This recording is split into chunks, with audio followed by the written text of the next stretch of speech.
Nos acompaña en esta edición de Pistas Sonoras Esteban Rodríguez Dobles, máster en Historia por la Universidad de Costa Rica, docente de la Escuela de Estudios Generales de esta misma universidad y autor de la obra La Sociedad Teosófica en Costa Rica, 1904 a 1930, estudio histórico de una organización esotérica internacional, una obra que lleva ya 3 tomos afuera, falta un tomo más todavía, y hoy nos acompaña para hablar precisamente de la teosofía en Costa Rica, su historia, cómo llega aquí y qué influencia tuvo en nuestro país en ese inicio del siglo XX. Muchas gracias, Esteban, por estar con nosotros en el programa. Muchas gracias, Marvin, por la invitación y por abrir este espacio a un campo de estudios que por lo general es considerado un tema menor en algunas academias. Quisiera aprovechar este momento inicial para hacerles saber a las radioescuchas, a las personas que están viendo este programa, escuchando este programa, que la esoterología, es decir, el campo de estudios de lo esotérico, es un campo de estudios que lleva casi 4 décadas desarrollándose en diferentes academias. Los trabajos que nosotros encontramos en Costa Rica parten en buena medida de mucho de lo que se ha avanzado en Europa y Estados Unidos. Y en los últimos 20 años yo diría que hemos hecho un esfuerzo por teorizar, conceptualizar y elaborar metodologías propias para el estudio de la esoterología en Latinoamérica. Esto lo digo porque tiene características muy peculiares el fenómeno esotérico en la región. Y con esto también darle pues al público en general una idea de que no es un campo, ¿verdad? Donde nos vamos a encontrar a sujetos que practiquen lo esotérico necesariamente, ¿verdad? Es decir, ya hay posgrados, universidades donde este campo de estudios es algo muy serio. Se han desarrollado congresos internacionales muy importantes, congresos latinoamericanos muy importantes en torno a esta rama de estudios Ujú. y con ello para que dimensionemos que es quizás uno de los campos de la historia global que más rápidamente se ha desarrollado y que ha generado muchísimos debates, publicaciones de libros, ¿verdad? Incluso, como te digo, la fundación de algunas editoriales o series especiales de libros que circulan pues en nuestro ambiente académico. Entonces, con esto decir que quitarle, digamos, como ese matiz místico, ¿verdad? O ese matiz que podría la gente interpretarlo como un tema curioso o Sensacionalista un poco, tal vez. Sí. sensacionalista, ¿verdad? Entonces, hoy nuestra conversación va a estribar sobre todo en aspectos de orden académico. Sí, sí, Eh, se trata de qué nos dice, digamos, este tipo de prácticas sobre un periodo y sobre historia de las mentalidades también, historia de las religiones de alguna forma también. Correcto, Ahí hablaremos más adelante, secularización o no, si tiene que ver, pero bueno, son correcto. temas importantes, digamos. Sí, sí, Bueno, lo primero es la pregunta básica, ¿qué es la teosofía? Porque alguna gente lo conoce como un movimiento histórico ya institucionalizado, como usted lo ha estudiado. Otra gente puede tener una idea que es como algo más vago, como que es algo esotérico, pero no se tiene bien claro qué es. Pero bueno, ¿cómo aterrizamos la claro. definición? Y esa es muy buena pregunta para iniciar, Marvin, porque cuando hablamos de esoterismo y teosofía, por lo general las personas suelen pensar en cuestiones asociadas como al tarot o al horóscopo o Ujú. a prácticas que sí se inscriben dentro de las formas del pensamiento esotérico, pero no obstante no es el esoterismo en sí. Eh, Más o menos por ahí de 1986 es en la Academia Francesa donde hay un crecimiento importante de teóricos, ¿verdad? De gente que comenzó a conceptualizar qué era el esoterismo y cómo podíamos entender también sus derivaciones, como es el caso de la teosofía, como es el caso de la antroposofía, como es el caso del espiritismo, como otros movimientos que se inscriben dentro de lo que hoy conocemos como esoterismo. Y aquí vale la pena recalcar pues el papel que tuvo Antoine Fabre en Francia a la hora de definir qué es el esoterismo. Básicamente él considera que el esoterismo es una forma de pensamiento, es una forma de pensar eh, y por tanto de concebir la realidad, las relaciones causales entre un fenómeno y otro. Y aquí hay lo que llamamos, ¿verdad? La gente que estamos estudiando esto, los cuatro principios. Hay cuatro principios que son importantes para entender el fenómeno esotérico. Uno, el principio de correspondencias. El principio de correspondencias es esa idea que incluso se remonta a lo platónico, ¿verdad? Como es arriba, es abajo, como es el macrocosmos, es el microcosmos, como el universo se conecta con el cuerpo humano. Hay un segundo principio que es la naturaleza viva y es la idea de que la naturaleza no es una materia inerte o muerta, sino que es una naturaleza donde se encierran claves, información, eh, incluso datos, ¿verdad? Encriptados que el experto en esoterismo tiene que aprender a descifrar.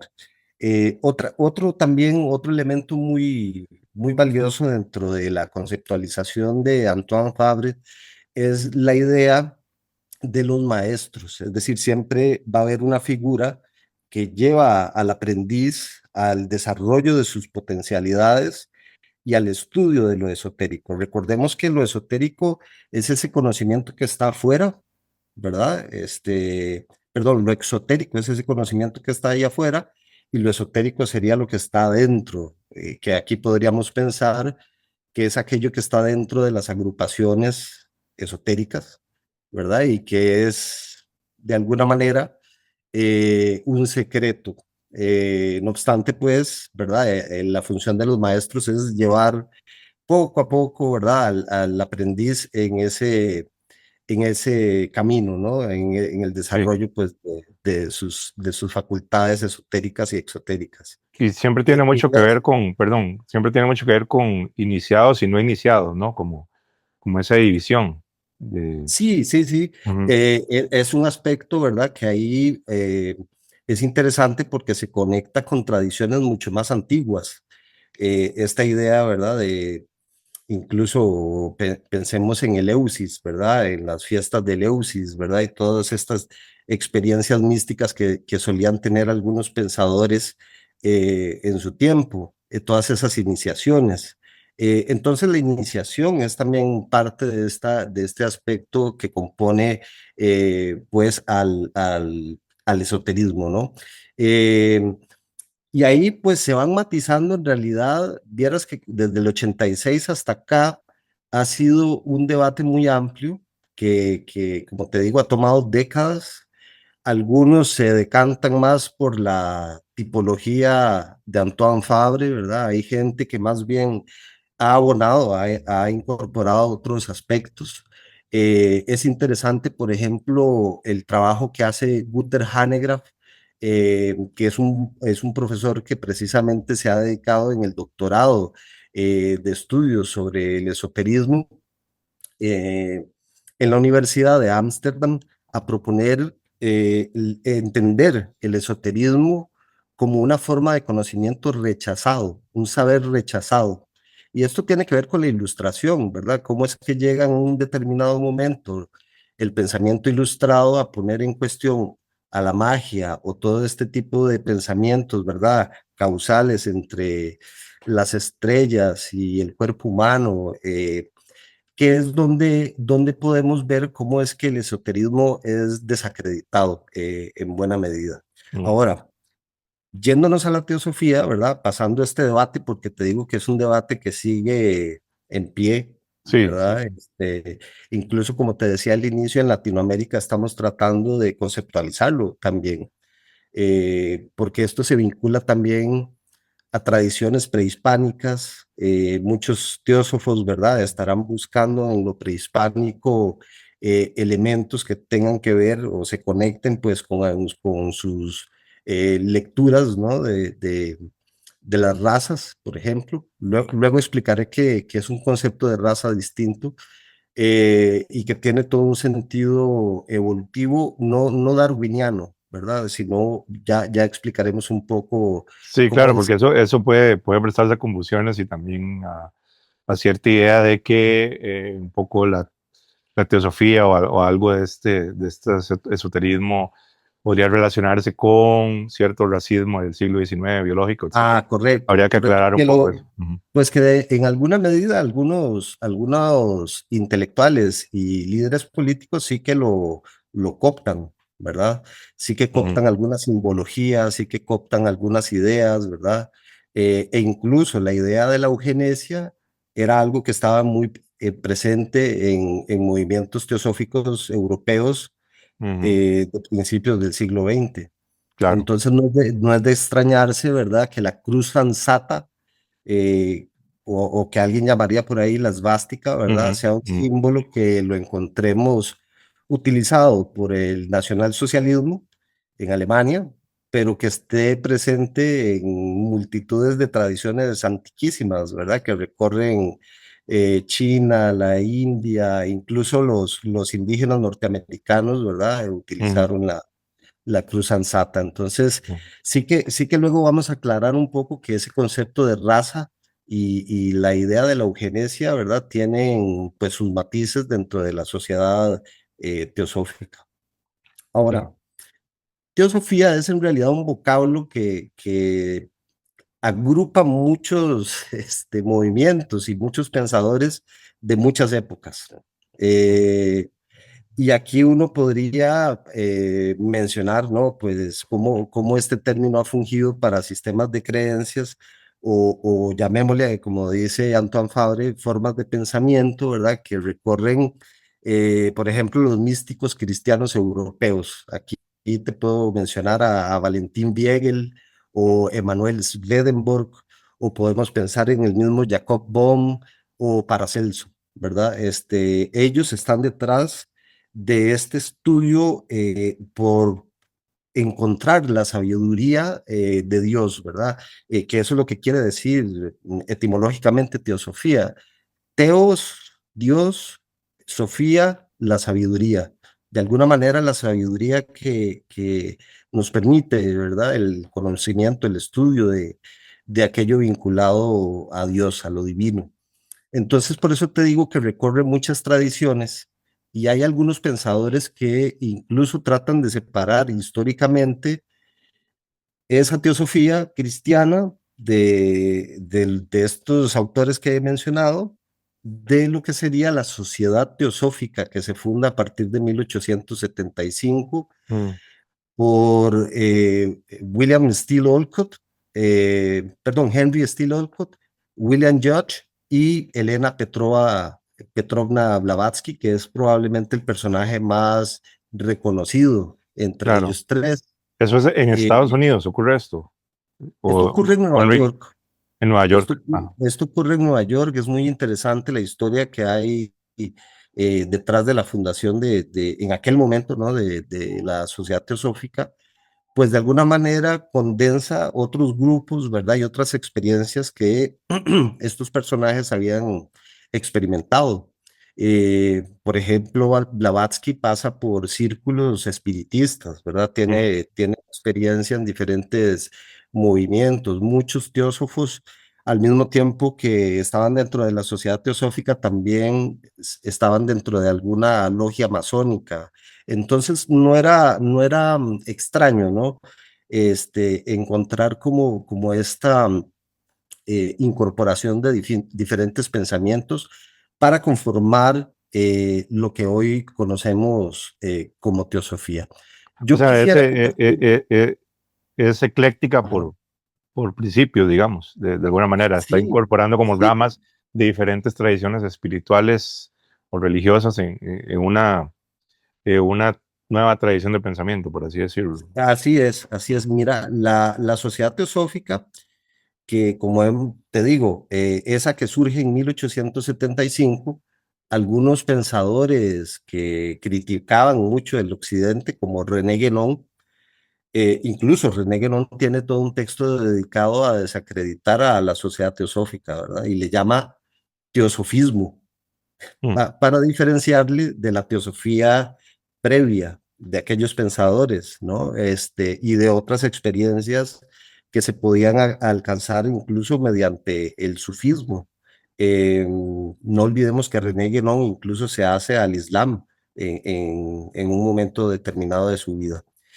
Y quizás aquí podemos clarificar un poco más para no caer en filias y fobias.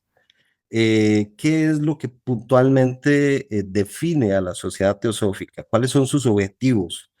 Y son básicamente tres objetivos los que tiene la sociedad teosófica. Si bien muy al inicio de su historia la organización los va variando, estos tres objetivos que voy a mencionar se han mantenido a lo largo del tiempo, por lo menos durante el siglo XX, por lo menos durante lo que llevamos del siglo XX y lo que llevamos del siglo XXI. Número uno, formar un núcleo de fraternidad universal de la humanidad, un núcleo de fraternidad universal. Y esto lo vamos a encontrar también por ejemplo, en la masonería, la idea de la fraternidad. No obstante, aquí, dentro de la sociedad teosófica, aquí lo que se busca es más bien formar una comunidad humana unida, donde no hubiesen distinciones de clase social o distinciones por religiones, ¿verdad? Estaba aspirando pues a un principio, hasta yo diría humanista en cierto punto, sí, suena ¿verdad? como una especie de universalismo casi que inspirado en la Revolución Francesa o algo así, ¿no? Sí, sí, sí, Mm. sí, y hacer valer todos los Uy, conocimientos, pero es decir, hacer valer todos los conocimientos o las formas de saber espiritual como saberes válidos. ujú, Entonces, en ese sentido, ese primer objetivo de formar un núcleo de fraternidad universal también explica las redes mundiales que logra desarrollar la sociedad teosófica hasta el día de hoy, ¿verdad? Podemos encontrar logias por todo el planeta Tierra, ¿verdad? sí, Hay una cosa que hay que mencionar y es que de Nueva York la organización se va a desplazar hacia la India, propiamente a Adyar, y ahí va a ser muy importante la sociedad teosófica en la fundación, por ejemplo, de la Universidad de Benarés, y también va a ser muy importante el papel que algunos de los teósofos y teósofas van a tener en la independencia de la India, en la independencia que va a tomar pues mucho tiempo, ¿verdad? Pero que sí, finalmente es interesante ver a gente occidental comprometida con la independencia pues de este casi que subcontinente. segundo. Y, perdón, y Ajá. cuando pasa a la India, digamos, de Nueva York, en la India, de alguna forma era parte como como de la población angloparlante colonial. Es más en esos círculos como de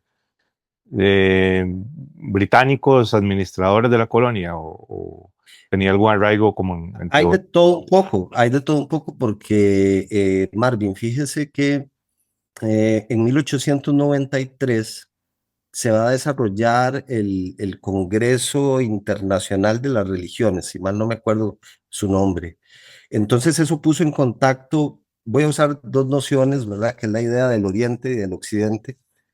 Pero básicamente este Congreso de las Religiones de 1893 es un congreso que pone en contacto a pensadores de todo el mundo, incluso yogis, se van a terminar estableciendo en Estados Unidos, porque este Ya. Congreso se desarrolla en Chicago, y es un punto muy interesante en la historia de la humanidad. Lo digo porque, digo, en la historia de la humanidad, porque comienza una gran curiosidad por los sistemas de creencias asiáticos. Comienzan las primeras traducciones, por ejemplo, del I Ching. eh, Comienzan las traducciones de los Upanishads, de los textos Vedantas, ¿no? De los textos de los Vedas. Es decir, comienza el mundo a tomar otra dimensión mucho más amplia, ¿verdad? En el proceso colonial. Y por supuesto, es decir, en ADIAR nosotros vamos a encontrar un enclave de gente europea, norteamericana, incluso latinoamericana, ¿verdad? Hispanoamericana, Eh, pero también vamos a encontrar gente que en la India practicaban lo que era conocido como la Bhakti. La Bhakti puede ser el equivalente al protestantismo evangélico en el cristianismo, porque la Bhakti lo que rechaza, por ejemplo, es el sistema de castas. Como un Rechaza, sigma dentro del hinduismo, no sé, podríamos decir. ajá. Mm. Entonces muchos yogis, ¿verdad? Y mucha gente que practicó la Bhakti y practica la Bhakti, también es bienvenida dentro de las headquarters, ¿cómo se diría esto? Los cuarteles Cuarteles generales. centrales, ¿verdad? De la Sociedad Teosófica de Adyar. Y fue muy permeable, por eso te digo que pudieron fundar universidades, ¿verdad? Que pudieron además incorporarse en el movimiento independentista, y además ocurre algo muy interesante en el año 1909, y es que en una playa, justamente Annie Besant, la segunda presidente de la Sociedad Teosófica, y Charles Webster Leadbeater encuentran a un par de niños eh, y se convencen que uno de ellos va a ser el, vamos a ver, el maestro de la humanidad. Y estamos hablando de Jiddu Krishnamurti. Estamos hablando de Jiddu Krishnamurti, que, bueno, Jiddu Krishnamurti tiene una gran cantidad de textos, ¿verdad? Y vive hasta 1986, con una gran producción literaria. Él y Ujú, su hermano fueron adoptados. Su padre los puso en manos de los miembros de la Sociedad Teosófica para su formación. Y de ahí surge una figura importantísima, ¿verdad? A nivel mundial, pensándose que él podía ser guía de la humanidad, ¿verdad? En esta idea de la fraternidad universal. Y ujú, no obstante, fíjese que a pesar de que se forma una organización específicamente dedicada a él, derivada de la Sociedad Teosófica, conocida como la Orden de la Estrella de Oriente, Krishnamurti terminará saliéndose de la Sociedad Teosófica. Él terminará siendo independiente, ¿verdad? Dando conferencias a nivel mundial, y sin embargo muchos teósofos seguirán leyendo a Krishnamurti, ¿verdad? Sigue siendo un referente de alguna manera de ese pensamiento universalista, ¿verdad? Que de alguna manera busca plantearle preguntas al yo interno, ¿verdad? Y trascender la materia. Entonces sí que había, pues claro, toda un ecosistema social, ¿verdad? Bastante complejo en torno a la sociedad teosófica en Adyar. Claro que sí. Si Y quieres, termino por mencionar los últimos dos objetivos de la sociedad teosófica rápidamente para que sigamos conversando. claro, Eh, adelante. el segundo objetivo es fomentar el estudio comparativo, y aquí hay que pensar no solo, digamos, el estudio comparativo de las religiones, ¿verdad? Sino incluso de la filosofía y de la ciencia. Eh, y esto es muy peculiar porque en la época vamos a encontrar el surgimiento también de académicos y de ramas de la historia, como la historia comparada de las religiones, que precisamente buscaba establecer esos puentes o más bien establecer las diferencias entre sistemas de creencias religiosos. Este es el momento también para 1930 donde se está formando en Ascona, en Suiza, eso que hasta la fecha funciona, que es el Círculo de Eranos, y es un círculo de académicos, de intelectuales, ¿verdad?, que hacen estudios comparados de las religiones. Ahí destacan figuras como Carl Gustav Jung, por ejemplo, aquí Henry Corbin, que fue gran estudioso del sufismo, y otras personalidades muy importantes de la academia en aquel momento. Como te digo, es un mundo muy interesante el de esa primera mitad del siglo XX, porque se está tratando de profundizar en el alma humana, eh, en qué es en lo que creemos, en qué, cómo vamos a trascender, ¿verdad? Es decir, es algo que va más allá del cuerpo y de lo meramente científico, ¿no? Sino que también se está profundizando en la psique humana, se está profundizando en las creencias, y tratando de establecer, ¿verdad?, vínculos también entre esos sistemas de creencias. Como lo haría un poco más adelante el psicoanálisis. Bueno, ya se estaba desarrollando, pero no sé, me Claro, llama la claro. atención como esa Es- búsqueda introspectiva que casi que paralelamente se estaba haciendo desde otra sensibilidad más racionalista, de alguna forma, ¿no? Por decirle de esa Sí, manera. sí, sí, bueno, ni tan racionalista. Recordemos a Freud Depende, sí. estudiando los sueños, ¿verdad? O a Wilhelm Reich desarrollando toda la teoría del orgón, ¿verdad? Ujú, sí, De esta energía. Entonces es un momento fascinante, verdaderamente fascinante, ¿verdad? En ese, pues, como te digo, en esa forma comparativa de estudiar a las sociedades, sus creencias y su pensamiento, como te digo, más allá del cuerpo, ¿verdad? Sino ya de el espíritu, del alma humana. Y por último, el tercer objetivo que tiene la sociedad teosófica hasta la fecha es, así lo enuncian, investigar las leyes de la naturaleza. Y esto implica pues leyes inexplicadas, ¿verdad? O poderes latentes que puede tener el ser humano. Por eso es que muchos yogis se van a incorporar, ¿verdad? Dentro de la sociedad teosófica. Vamos a ver también publicaciones de ellos mismos, o, por ejemplo, también se va a indagar mucho en los procesos educativos. María Montessori, la educadora italiana, María Montessori, estuvo albergada un tiempo importante durante la Segunda Guerra Mundial en Adyar, y ella estuvo ahí y desarrolla buena parte del método montessoriano en ese espacio. claro. Es decir, también ellos, vamos, no solo era una cuestión de meditar o de especular sobre cómo trasciende el alma o qué mundos habita, ¿verdad? Sino que también hay pues un interés, ¿verdad?, en desarrollar esos poderes latentes.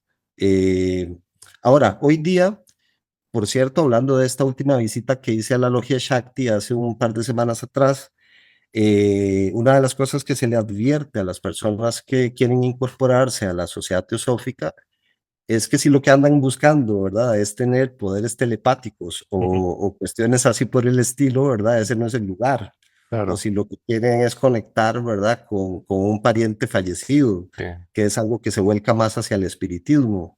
Entonces sí que se les hace la advertencia previa, ¿verdad?, de que la sociedad teosófica de alguna manera lo que busca es un crecimiento espiritual e intelectual. Bueno, sí, esto último que nos acaba de comentar, usted también da pie a hacer esta aclaración, porque a veces se puede confundir teosofía con espiritismo, con otras formas de ocultismo, incluso con la misma masonería. Pero bueno, según lo que usted nos viene diciendo, teosofía no tiene nada que ver con hablar con espíritus ni estas sesiones espiritistas que eran un poco más espectaculares y muy mediáticas en su momento también va por otro lado, digamos, aunque pudo haber existido en algún momento quizás algún traslape de interés, pero son tradiciones aparte.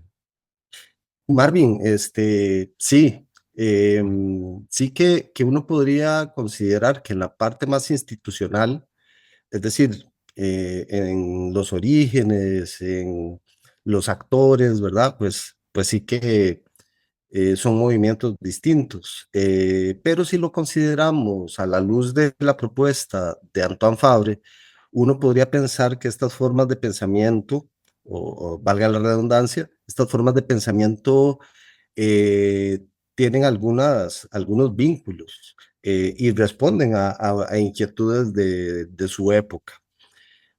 Si uno hiciese una cronología de estas formas de pensamiento, una línea del tiempo de estas formas de pensamiento, pues tendríamos que remontarnos incluso hasta el antiguo Egipto, a los textos de Hermes Trismegisto.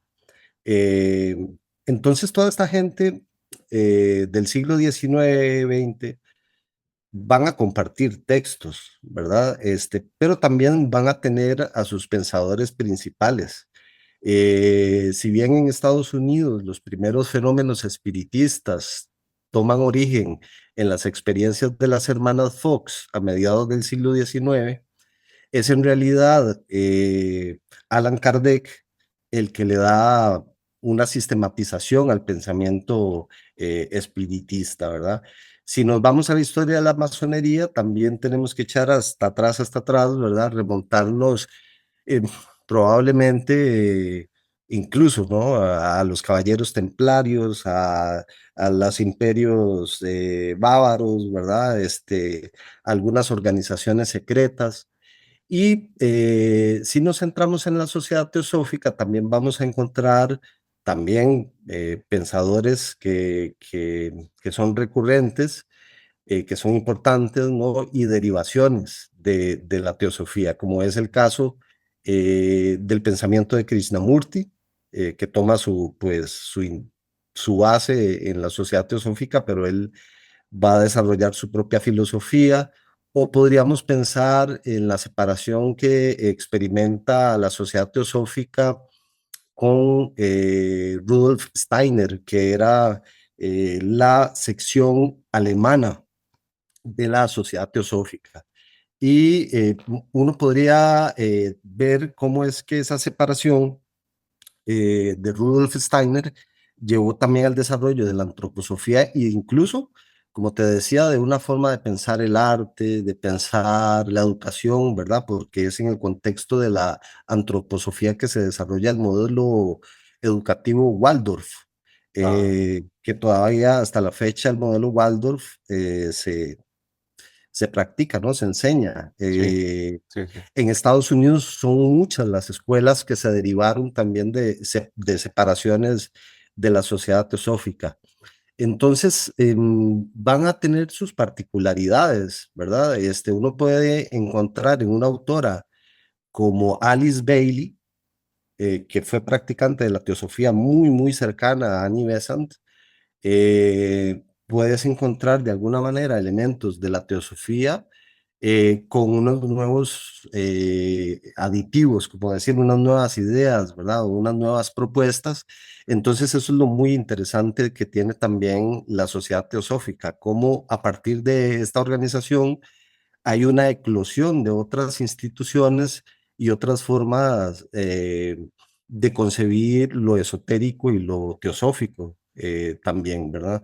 Entonces, uno puede, en ese caso, cuando exploras, uno puede comenzar a ver ciertos flujos, que es a lo que yo me he dedicado en últimos años, a ver los flujos transatlánticos, es decir, cómo es que de España a Cuba, de Cuba a Costa Rica, de Costa Rica a El Salvador, ¿verdad? Se está moviendo gente, se está moviendo literatura, cómo en la historia del libro de carácter teosófico esotérico hay una gran expansión de editoriales en toda América Latina, influidas también, ¿verdad?, por dinámicas editoriales que están muy presentes en Francia, en Inglaterra, en España, en Portugal, y las vamos a ver de alguna manera adaptadas al escenario latinoamericano, ¿verdad? Entonces, esto va a ser Claro que riquísimo. también hay que aclarar que la única manera en ese momento de difundir pensamiento era impreso, básicamente, eran Impreso, libros y revistas. Y tal vez periódicos, conferencias en libros. persona de vez en cuando, pero sobre todo era papel, más que nada, ¿no? Correcto, correcto. Esa es una peculiaridad también riquísima de los textos teosóficos y es el hecho de que, por lo menos en Costa Rica, y también es el caso de Argentina, diría yo, que son los que mejor conozco, vamos a contar con traducciones muy buenas de textos teosóficos. Ujú. Recordemos que José Basilio Acuña, que fue miembro de la Logia Viria y que él va a ser una de las figuras más importantes de la sociedad teosófica en Costa Rica, se dedicó a traducir no solo a Shakespeare, por ejemplo, ¿verdad? Sino que se va a dedicar a traducir también textos del inglés al español, textos teosóficos. Entonces también eso es una dinámica muy interesante porque no solo la parte editorial de imprenta y de traducción va a estar dentro de esta historia del esoterismo y de la teosofía, sino que también la lectura. Y es que cada vez que leemos, el libro se reproduce y se resignifica, ¿verdad? Y una de las cosas que yo he encontrado es que en las sesiones de las logias es muy importante la lectura en voz alta, que es algo que nosotros hemos perdido pues ya en el siglo XXI, ¿verdad? totalmente. Tal vez las personas que son cuentacuentos o cuestiones así, Y es como lo, la lectura en voz alta y casi que la lectura, lamentablemente. bueno, Pero además, ¿verdad? sí, Además de eso, no obstante, sí hemos encontrado pues una gran multiplicación de editoriales interesadas en esta temática, no solo en la parte, digamos, de libros doctrinarios, qué sé yo, la doctrina secreta de Blavatsky, Isis sin velo, ¿verdad? Que se reeditan constantemente, mm, sino ya en la parte propiamente académica. Quería yo mostrarles muy rápidamente para que la audiencia tenga una idea. Por ejemplo, este es un texto básico, Esoterismo Occidental de Hanegraaff, que es editado en España precisamente, o estos handbooks, estos manuales que han salido en colaboración con la editorial Brill y la Universidad de Leiden.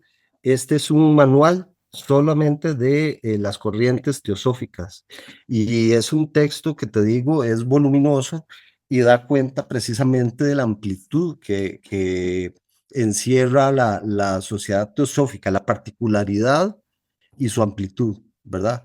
Hay handbooks, es decir, hay manuales dedicados a la masonería, otros dedicados a corrientes que se llaman nuevas religiones, las nuevas movimientos de nuevas religiones o nuevas religiones, ¿verdad? Como son este tipo de sectas que vinculan el fenómeno ovni, la ovnilogía, con la meditación, ¿verdad? Con el vegetarianismo o con la lectura del tarot, ¿verdad? mm, Cuestiones así por el estilo, que son muy interesantes. Y en Latinoamérica yo podría destacar, pues, el trabajo de mi colega Alejandra Galicia Martínez en México, este trabajo que se llama Esoterósfera, que son 10 trabajos sobre, ¿ves? Esoterismo, política y literatura. Este es un texto, ya está agotado, esperemos que haya una segunda edición. Está editado por la Universidad Nacional Autónoma de México claro. y una casa editorial muy hermosa que está en Coyoacán que se llama Bonilla Artigas. Y aquí en Costa Rica contamos pues con esta obra seminal, Subjetividades Esotéricas, editada por Francisco Rodríguez y Ricardo Martínez, donde hay una multitud de trabajos costarricenses y más recientemente el libro que vos mencionabas, ¿verdad? Estos trabajos sobre la sociedad teosófica en los que he estado trabajando en últimos años.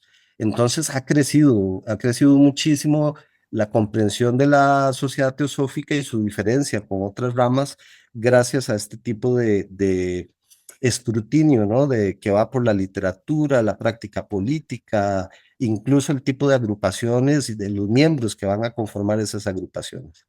Sí, que bueno, creo que este comentario sobre la cultura impresa alrededor de la teosofía también nos da pie para entender cómo es que empieza a llegar a Latinoamérica de forma más organizada la teosofía a través de las sociedades teosóficas. Sabemos que en Costa Rica, Logias, sí, ajá, sí, sí, claro. las logias llega en 1904, pero ya como usted lo mencionó, hay teosofía organizada en Cuba, en Oh, Ciudad sí. de México, en Buenos Aires. Entonces, tal vez ya para ir terminando esta primera parte, porque esto es lo que hicimos en este episodio, es como una introducción al tema de la teosofía.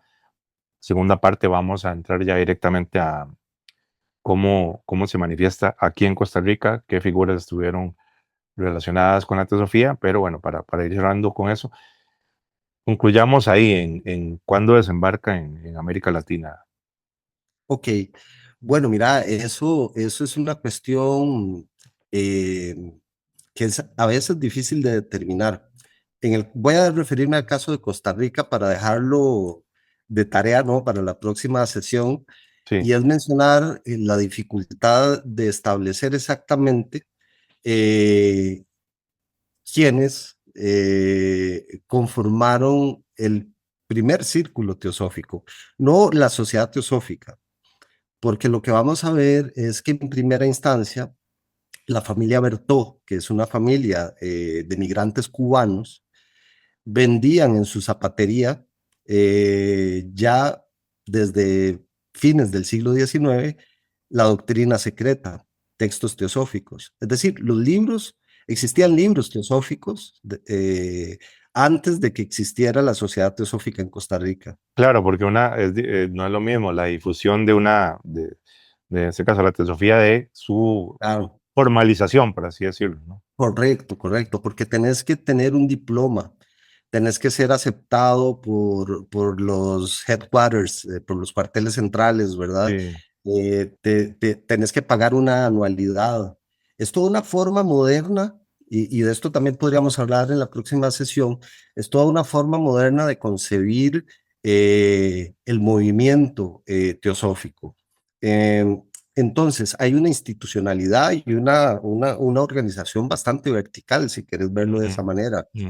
Eh, pero casi siempre en Latinoamérica vamos a ver que llegan primero los libros, los estudiosos, los divulgadores, pequeños círculos o centros de estudio y después la formalización ya de logias que se van a relacionar en esta escala administrativa a secciones. Por ejemplo, Costa Rica cuando empieza con 1904 con la Logia Viria respondía a la sección cubana. Las logias panameñas respondían a la sección americana, es decir, a los Estados Unidos.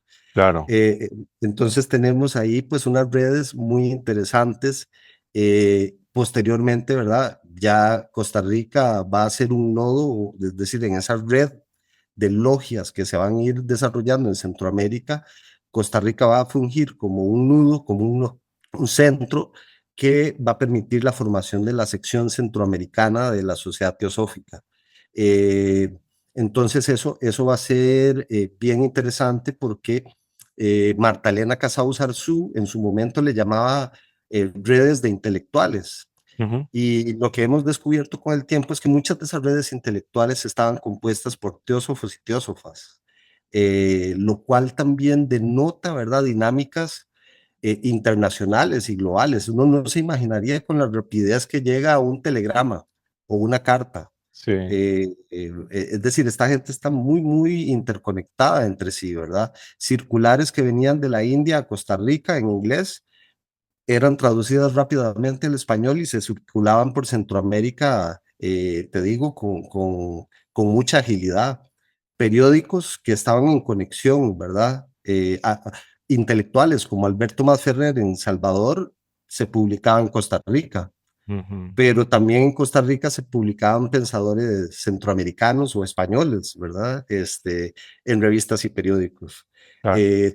Tuvimos muchas visitas de connotados intelectuales teósofos, como es el caso de Jacinto Benavente, que visitó Costa Rica durante los años 30. Entonces, esas redes son bien importantes de estudiar, de comprender, ¿verdad?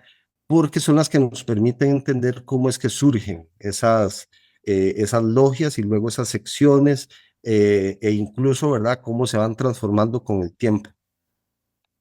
Bueno, muchísimas gracias al historiador Esteban Rodríguez Dobles por atendernos el día de hoy en Pistas Sonoras para hacer esta introducción al tema de la teosofía, que vamos a darle seguimiento en el próximo programa, cuando ya vamos a comentar cómo, cómo se difunde y la importancia que tiene la teosofía en la Costa Rica de inicio del siglo XX y también las controversias que evidentemente causó en su momento. Muchísimas gracias, Esteban. Con mucho gusto, Marvin, y saludos a todos.